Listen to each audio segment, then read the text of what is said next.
Jai Hind friends, welcome to Will Jais Academy, one stop solution for UPSC CSE preparation. Today, 3rd Jan, this is editorial and current affair discussion. Our interview guided programs, prelims crash course, mains answer writing program, SIP and SCS course also available. तो इस opportunity को grab करिए और अपनी preparation को और strengthen provide कीजिए, smooth करिए और 2024 में अपनी जो सक्सेस है उसे इंश्योर करिए। चलिए बढ़ते हैं न्यूज़ की तरफ। हिंदू का फर्स्ट पेज पे हिंदू की ये न्यूज़ है। जो 5 पीपल हैं जापान कोस्ट गार्ड एयरक्राफ्ट के, ये डाइड हो गए। बेसिकली ये पैसेंजर प्लेन से इनका प्लेन टकरा गया और इसकी वजह से ये एक बहुत ही दर्दनाक न्यूज़ है हमारे लिए, क्योंकि इस समय जो जापान है वो फर्स्ट जैन को आपने देखा होगा कि 7.6 जो रिक्टर पैमाने पे ये अर्थक्वेक फेस कर रहा है और इसकी वजह से वहाँ सुनामी आने को लेके भी प्रेडिक्शंस किए गए हैं। तो ये जो चैलेंज है ये काफ़ी बड़ा है। अभी देखिए काफ़ी ज़्यादा आपको न्यूज़ पे वीडियोस देखने को मिलेंगे कि किस तरीके से वहाँ जो अर्थक्वेक है वो शेक कर रही है, पूरी बिल्डिंग थ्रिल कर रही है, पूरा स्टेशन शेक कर रहा है, लोग चिल्ला रहे हैं। ये एक इस समय जापान जो है वो नेचुरल डिजास्टर खास तौर से अर्थक्वेक से सफ़र कर रहा है और उससे रिलेटेड न्यूज़ है। ये हमारा इंटरव्यू गाइडेड प्रोग्राम जो चल रहा है बाइलिंगुअल है, दोनों मीडियम में अवेलेबल है, इंग्लिश और हिंदी। तो जो भी स्टूडेंट है जिनको नीड है वो ये फ्री ऑफ कॉस्ट अवेलेबल है। सारी चीज़ें प्रोवाइड की जाएंगी। जो फॉर्मर यूपीएससी मेंबर्स हैं वो पैनलिस्ट हैं हमारे। डेफ से रिलेटेड जो पूरी गाइडेंस आपको मिलेंगी सेलेक्टेड लोग ही आपको देंगे और इसमें पीयर टू पीयर लर्निंग का कॉन्सेप्ट भी है, डेली डिस्कशंस भी है। तो अवेल करिए और इसमें इनरोल हो जाइए। स्कैन करके भी आप हमारी इन्फॉर्मेशन को यहाँ से ले सकते हैं।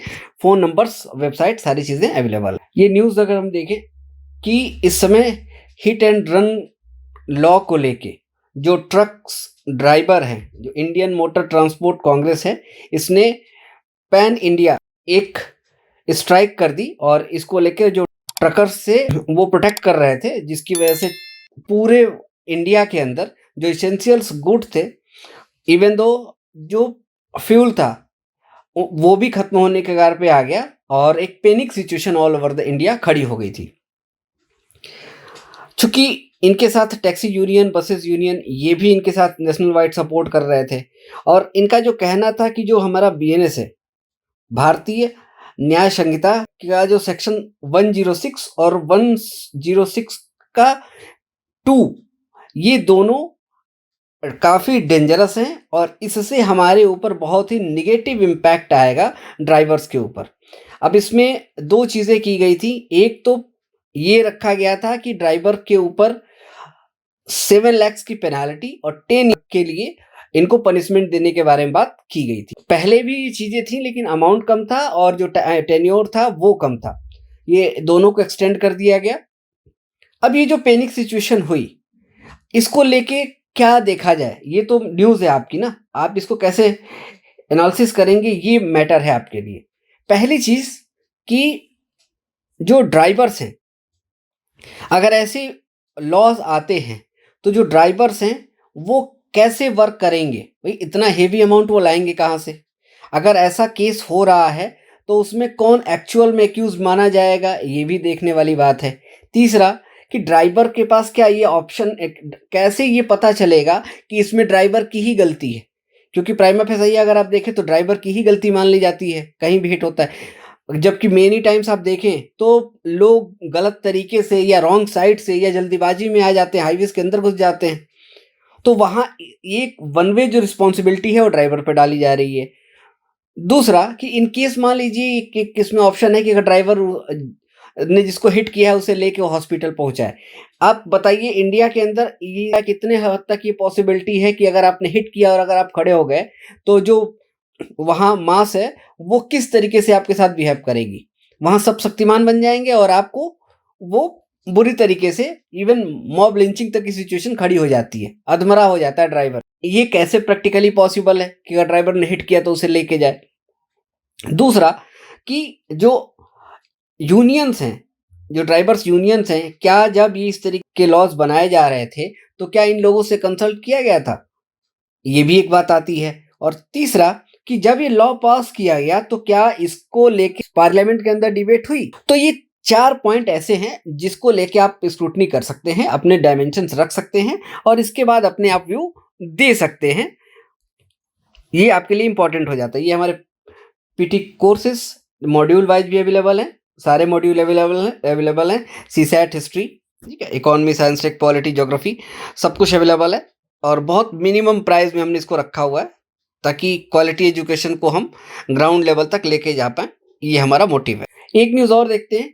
फ्री मूवमेंट रिजम जो है वो म्यांमार बॉर्डर के पास, इसको हम जल्दी खत्म कर देना चाहते हैं और इंडिया चाह रहा है कि अब इसके ऊपर वीज़ा लगाया जाए। जो एफएमआर, फ्री मूवमेंट रिजम जिसको बोला जाता है, इसका शॉर्ट एब्रिविएशन है, के अंदर जो लोग हैं या ये कह लीजिए कि बॉर्डर एरिया पे जो लोग रहते हैं, अब इनके साथ चैलेंज क्या है कि इथनिक और फेमिलियर रिलेशंस हैं इनके साथ, म्यांमार के लोगों के साथ और म्यांमार के लोगों के साथ बिल्कुल, और म्यांमार और इंडिया के लोगों के साथ। कई गांव, कई घर ऐसे हैं जो आधे इंडिया में हैं, आधे म्यांमार में।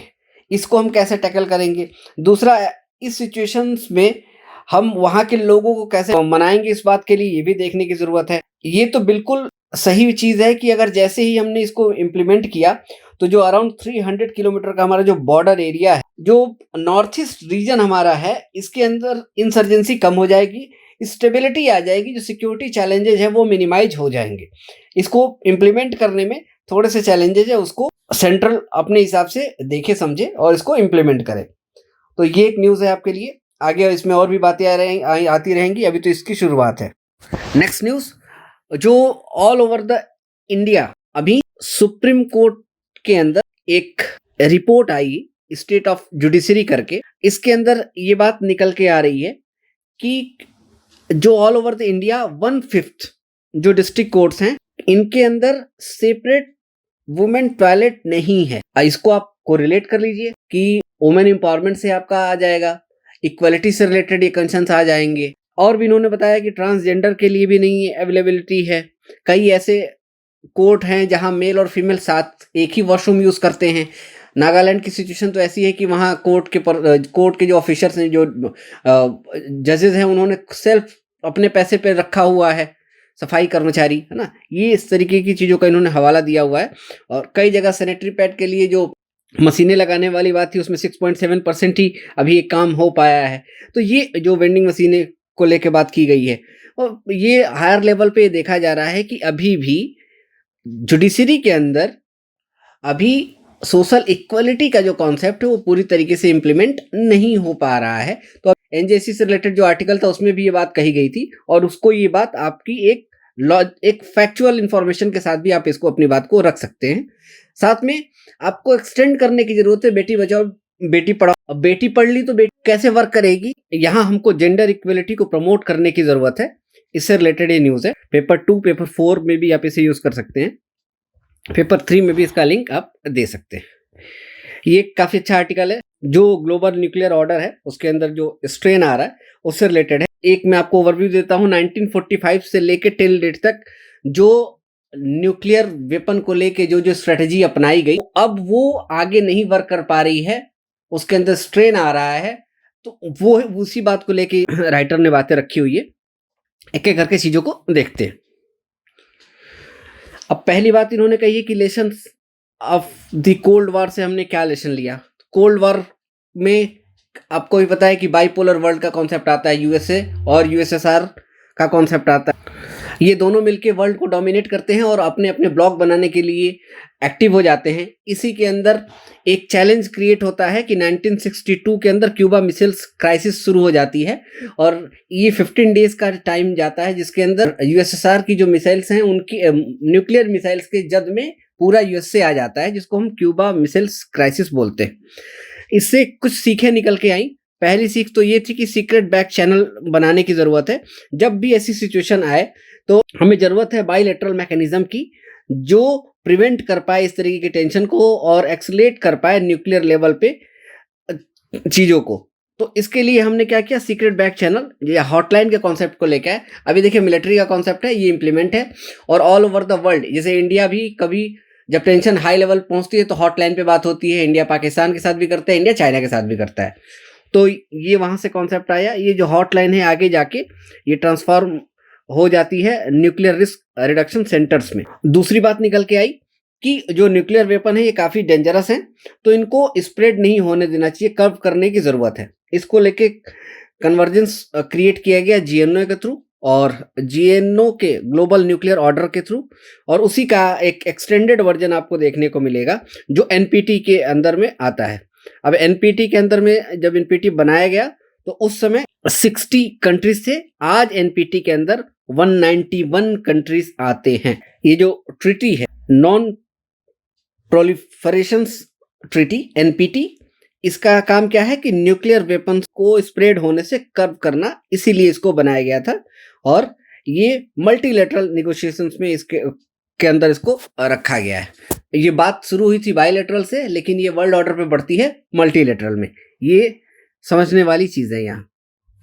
अगला जो इसका अंदर एलिमेंट है जीएनओ का, वो इंडिया के साथ आता है। और होता ये है कि 1974 में इंडिया जो है वो इस ट्रीटी को मानने से इनकार कर देता है। इसके बाद जो पीसफुल न्यूक्लियर एक्सप्लोसिव पीएनई जो कंट्रीज है, जिसके अंदर 7 कंट्रीज आती है, US, USSR, UK, Canada, France, Japan और वेस्ट जर्मनी, ये बैठ के एक मीटिंग करते हैं। और ये जो मीटिंग होती है लंदन में होती है। इसके बाद एडहॉक एक्सपोर्ट कंट्रोल की बात की जाती है, जिसको अर्जेंटली बेसिस पे देखा जाता है, जिसमें ये इंश्योर किया करना होता है कि जो न्यूक्लियर टेक्नोलॉजी है वो ट्रांसफर हो पीसफुल पर्पस के लिए, ना कि पीएनई के लिए, मीन्स की एक्सप्लोसिव पर्पस के लिए ना हो, इसको देखने के लिए। अब जो लंदन क्लब का जो कॉन्सेप्ट है, जो ओरिजिनली जो शुरू होता है, ये इनअप्रोप्रिएट हो जाता है और बाद में इसे ट्रांसफॉर्म कर दिया जाता है न्यूक्लियर सप्लायर ग्रुप को लेके, जो आज 48 कंट्री के साथ बना हुआ है, जो क्या है ऑब्जर्व करता है, गाइडलाइंस देता है कि जो एक्सपोर्ट किया जाए न्यूक्लियर रिलेटेड, उसके अंदर जो मटेरियल है वो कैसा हो, इक्विपमेंट कैसे हो, टेक्नोलॉजी कैसी हो, ये चीज़ें यहाँ से आगे बढ़ती हैं। इंडिया को सोवियत का सपोर्ट मिलता है और इंडिया अपना न्यूक्लियर वेपन बना लेता है, लेकिन इंडिया ने कंटिन्यू एक बात कही कि हम अलाई हैं, और चूंकि Indo Soviet friendship treaty 1971 USSR के साथ कमिटेड है, तो ऑलरेडी जीएनओ के अंडर में इंडिया भी रहता है और फाउंडिंग मेंबर है लंदन क्लब का। ये बात इसमें बताई। तो आज की सिचुएशन के बारे में बात करें तो जीएनओ ने बहुत रीजनेबल होल्ड किया सिचुएशंस को, और खास तौर से पर्टिकुलरली 2 फ्रंट पे बहुत अच्छा काम करता है।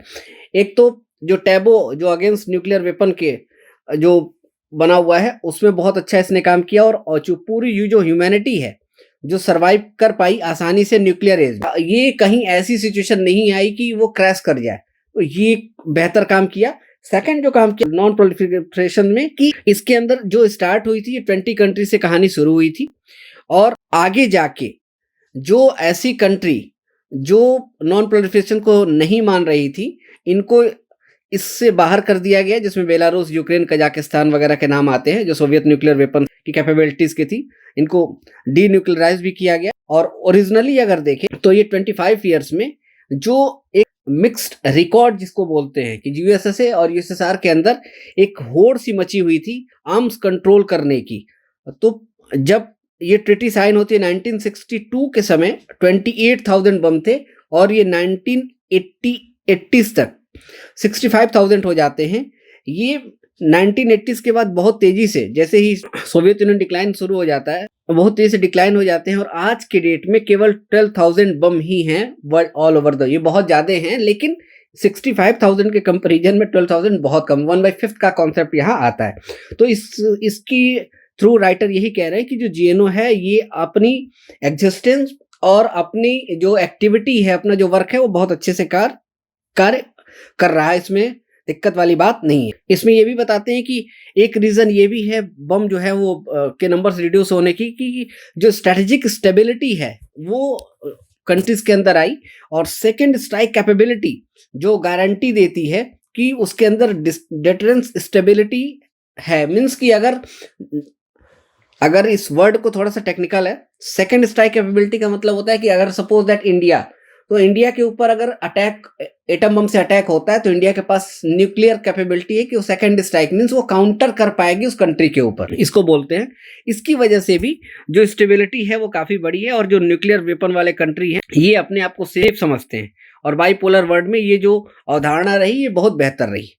अभी जो बात है वो ये कह रहे हैं कि जो चेंजिंग जियोपॉलिटिक्स, अब जियोपॉलिटिक्स चेंज हो रही है, ये आपने भी देखा। अभी क्या है कि वर्ल्ड बाईपोलर से मल्टीपोलर की तरफ जा रहा है। चाइना आ गया, रसिया स्टेब्लिश है ही, यूएसए है ही, इंडिया भी अपने आप को बढ़ाता चला जा रहा है ना। तो ये दिख रहा है मेनली इन्होंने कहा हुआ कि जो चाइना फैक्टर है ये काफ़ी क्रूसियल है और इसने डिस्टेब्लिश कर दिया है पूरे के पूरे रीजनल और ग्लोबल लेवल पे।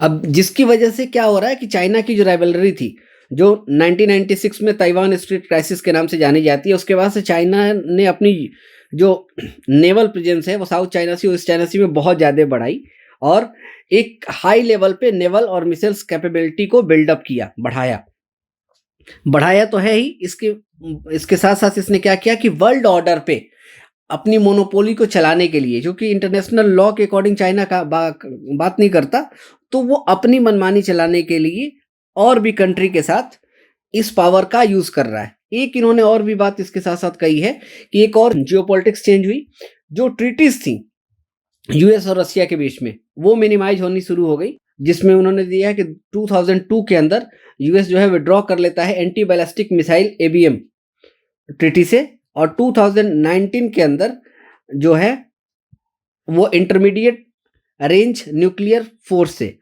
यूएस जो है अपने आप को हटा लेता है। इसके बाद जो है रसिया भी इसे वायलेट करता है। आगे जाके अब केवल एक ट्रीटी बची हुई न्यू स्टार और ये भी 2026 तक ही है।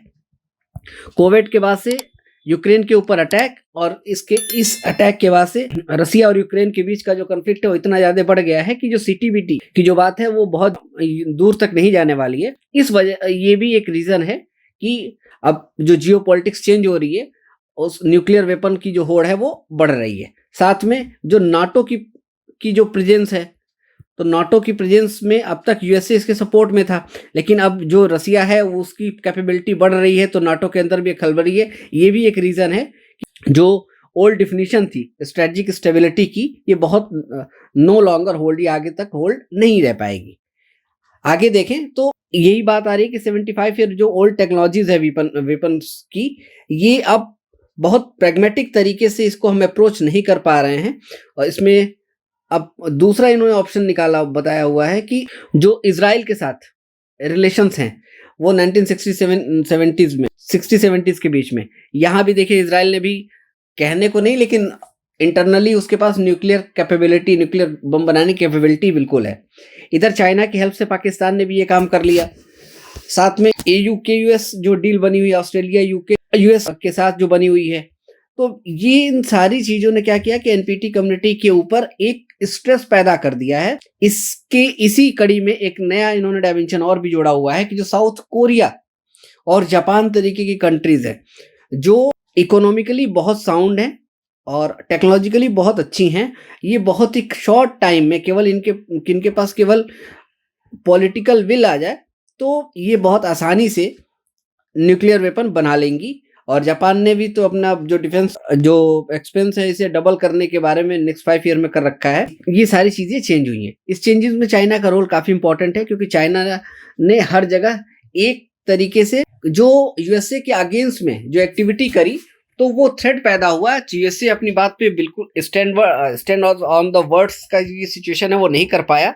एंड देन चाइना जो है वो एक मेन फैक्टर है जिसकी वजह से जो न्यूक्लियर वेपन बनाने की जो होल्ड है वर्ल्ड ऑर्डर में वो बढ़ी है। यही बात ये भी कहते हैं कि जो चाइना की राइवलरी है ये बहुत ज़्यादा बढ़ गई और जिसकी वजह से nuclear deterrence capability independent level पे कंट्रीज ने बनाने की सोची और उसी का रीज़न है कि आज साउथ कोरिया, जापान, ताइवान, ये सारी कंट्रीज इस कैपेबिलिटी को इंडिपेंडेंट लेवल पर डेवलप करना चाहती है, दूसरे के सहारे, मेनली यूएसए के सहारे नहीं रहना चाहते। और इसी वजह से जो रीज़न है जीएनओ ये अब बहुत रिलेवेंट नहीं दिख रहा है, ये बात इन्होंने बताई है। बहुत अच्छा आर्टिकल है, बहुत ढेर सारे इन्होंने डायमेंशन किए हैं। अगर आप इसके 10 टॉपिक भी अगर आपने रख लिए तो आपके पास मोर देन चीज़ें रहेंगी। इंटरव्यू गाइडेड प्रोग्राम आप अवेल करिए। नेक्स्ट टॉपिक देखें तो राजभवन में रेडिकल रिफॉर्म से रिलेटेड सुप्रीम कोर्ट के लॉयर हैं, जो राइटर हैं, इन्होंने बात लिखी हुई है। देखिए, कभी भी किसी की भी बात को डायरेक्टली इम्प्लीमेंट नहीं करना होता है, और कभी कुछ आप कहेंगे भी तो अपने अकॉर्डिंग उसको चेंज करके कहिएगा, ये भी ज़रूरी होता है। चलिए बात करते हैं। अभी सुप्रीम कोर्ट के अंदर सुप्रीम कोर्ट ने गवर्नर को लेके एक जजमेंट भी दिया था। 10 अक्टूबर को जजमेंट आया, जिसमें उन्होंने कहा कि जो गवर्नर के पास किसी भी बिल को होल्ड करने की पावर नहीं है, वो उसे रिटर्न कर सकता है, और जब वो सेकंड टाइम रिटर्न आएगा तो उसको उसके ऊपर साइन करना पड़ेगा। ये बात ओपनली कही गई है। पंजाब केसेस के साथ भी है ये सिचुएशंस, वो सारे स्टेट के साथ है जहां पॉलिटिकल पार्टी सेंट्रल की अपोजिट पार्टी रूल कर रही है। इसी से रिलेटेड न्यूज़ है केरला में जो केरला के गवर्नर हैं, वो जहाँ जहाँ जा रहे हैं कालीकट यूनिवर्सिटी कैंपस में, उनको लेके दिक्कत हुई। कई जगह वो प्रोटोकॉल मेंटेन नहीं कर पा रहे हैं। स्टेट गवर्नमेंट है वो बार बार ये कह रही है, तमिलनाडु में ऐसी दिक्कत हुई, वेस्ट बंगाल में ऐसी दिक्कत हुई। तो ये सारे जो एग्जाम्पल हैं, इस बात को रखते हुए इन्होंने बात कही हुई है कि जो कॉन्स्टिट्यूशन है ये इंडिविजुअल बिहेवियर को पब्लिक फंक्शनरी के साथ एक्सटेंड करने के लिए नहीं पावर देता, और जब हम पब्लिक ऑर्डर में पब्लिक फंक्शनरी के साथ काम कर रहे होते हैं तो जो उसकी पावर होती है केवल हमें उसी के अकॉर्डिंग काम करने की ज़रूरत है। तो ये बात कह रहे हैं कि जो गवर्नर की फंक्शंस हैं, पावर है, ड्यूटीज़ हैं, उसी के अकॉर्डिंग काम करने की ज़रूरत है। तभी कॉन्स्टिट्यूशनल मोरालिटी जो है गवर्नर की, वो रखी जा सकती है। और इस बात को लेकर एनसीटी ऑफ दिल्ली और यूनियन ऑफ इंडिया 2018 में सुप्रीम कोर्ट कॉन्स्टिट्यूशन बेंच ने इस बात को कहा भी था कि जो मोरल वैल्यू ऑफ कॉन्स्टिट्यूशन है ये बेस्ड होनी चाहिए कॉन्स्टिट्यूशनल कल्चर के अकॉर्डिंग, और कॉन्स्टिट्यूशनल जो मोरालिटी है वो रिस्पॉन्सिबल बनाती है आपकी ड्यूटी को लेके। इंडिविजुअल जो उस कॉन्स्टिट्यूशनल इंस्टीट्यूशन या ऑफिस पे बैठे हुए हैं, तो यही कह रहे हैं कि मतलब आपकी जो प्राइवेट चीज़ें हैं, जो आपकी पर्सनल चीज़ें हैं, वो पब्लिक वर्क में कोई कंसर्न्स क्रिएट ना करे, कोई इशू क्रिएट नहीं होना चाहिए, वो रिफ्लेक्शंस नहीं आनी चाहिए। ये बातें यहाँ कही गई है। ये भी है कि आर्टिकल 361 इम्यूनिटी प्रोवाइड करता है गवर्नर को कॉन्स्टिट्यूशन लेवल पे, लेकिन ये कंडीशनल इम्यूनिटी है।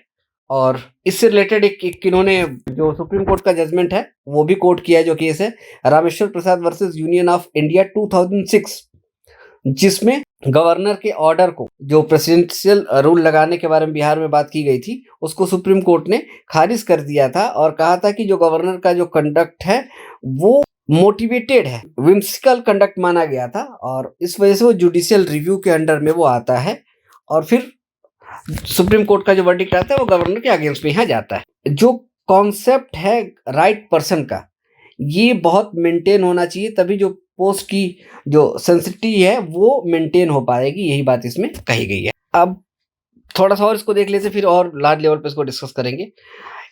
अब यही Kaushal Kishore versus state of UP में भी ये बात कही गई है कि फ्रीडम ऑफ एक्सप्रेशन का कॉन्सेप्ट जो है पब्लिक फंक्शनरी का, ये कर्टल नहीं किया जा सकता अगर रीजनेबल रिस्ट्रिक्शन में है। मीन्स आर्टिकल 19(2) का जो कॉन्सेप्ट है वो उनके ऊपर भी लगता है, लेकिन चूंकि वो पब्लिक ऑर्डर में है वहाँ वो उस बात को नहीं कह सकते। हाँ, कुछ अगर गलत हो रहा हो तो उसको लेके वो बोल सकते हैं, और वो कॉन्स्टिट्यूशनल इम्यूनिटी का पार्ट होगा। डिफेमेशंस जो है वैसी पब्लिक फंक्शनैलिटी के ऊपर जो डिफेमेशन का केस है उसको भी, लेकिन इस जो जज थे इनकी बात को नहीं माना गया था, इसके अगेंस्ट में बात आई थी, इसीलिए ये बात जो है वो नहीं आती है।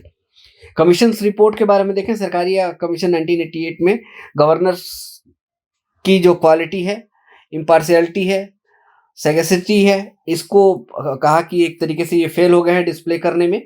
और जो जस्टिस MM पुंची कमीशन रिपोर्ट 2010 में वो भी ये बात कहती हैं कि जो ऑब्लिगेशन है वो फेयरली डिस्चार्ज, जो कॉन्स्टिट्यूशनल ऑब्लिगेशंस हैं वो फेयरली और इम्पार्शियली होने चाहिए। गवर्नर को पोजीशन और पावर के साथ कॉन्स्टिट्यूशन के अकॉर्डिंग वर्क करने की जरूरत है, ये बात कही है। अब कंट्रोवर्सी तो पब्लिक ऑर्डर में रहती हैं, इसके पीछे भी इन्होंने बात कही है, और इन्होंने रिफॉर्म के बारे में बात किया हुआ है। ये रिफॉर्म सुन लीजिए, लेकिन डायरेक्टली आपको कहने की जरूरत नहीं है। सेंट्रल को ये कह रहे हैं कि वो आर्टिकल 155 जो अपॉइंटमेंट की पावर देता है गवर्नर की, इसके अंदर चेंज करना चाहिए और जो सीजीआई हैं उनको भी इसका पार्ट बनाना चाहिए। ये बात ये कही गई है। ये बात तो इन्होंने पूरी बात कह दी, ये वे फॉरवर्ड में ये बात आप कह सकते हैं, लेकिन ये बहुत प्रैक्टिकल नहीं है, क्योंकि अभी देखिए इलेक्शन कमीशन की अपॉइंटमेंट बॉडी से रिलेटेड बात की गई थी और सुप्रीम कोर्ट ने कहा था कि उनके अपॉइंटमेंट में एक सीजीआई का भी नाम होना चाहिए जो बॉडी बनेगी, लेकिन अभी पार्लियामेंट ने लॉ ला के उस बात को डिस्कार्ड कर दिया और leader of house means PM रहेंगे, अपोजिशंस, और पीएम के द्वारा एक अपॉइंटमेंट मिनिस्टर जो होंगे 3 लोग मिलकर डिसाइड करेंगे, ये बनेगा। तो यहाँ तक तो पॉसिबल ही नहीं है। अब देखिए इसमें चैलेंज कहाँ है, केवल ये देख लीजिए, ठीक है। आज इसके बाद काफी लंबा हो जाएगा। गवर्नर का जो रोल है ना, वो बड़ा ही क्रूशियल है और पॉलिटिकल पार्टी जब बनती हैं तो वो किसी ना किसी एजेंडा के थ्रू ही बनती है, मीन्स इनका एक माइंडसेट होता है। अभी जो माइंडसेट होता है इसी के अकॉर्डिंग ये ड्रिवन होती है और इसी ड्रिवन माइंडसेट के साथ एक आदमी जो अराउंड 50 से 60 साल काम किया हो, है ना, 30 से 40 साल, एटलीस्ट 50-60 साल की उम्र का 30 से 40 साल काम किया हो, उसको आप गवर्नर बना के भेजते हैं और गवर्नर बन के वो जाएगा तो ये इस बात की काफ़ी ज़्यादा पॉसिबिलिटी है कि वो कहीं ना कहीं अपनी पॉलिटिकल पार्टी की आइडियोलॉजी के अकॉर्डिंग वर्क करेगा। एक डायमेंशन है एक पॉलिटिकल पार्टी को। दूसरी बात, कई बार पॉलिटिकल पार्टी जानबूझ के ऐसी बातें करती हैं जो उनकी पावर में नहीं है। इसके कईयों एग्जाम्पल कोरोना के समय भी देखने को मिले थे और अभी भी देखने को मिलते हैं।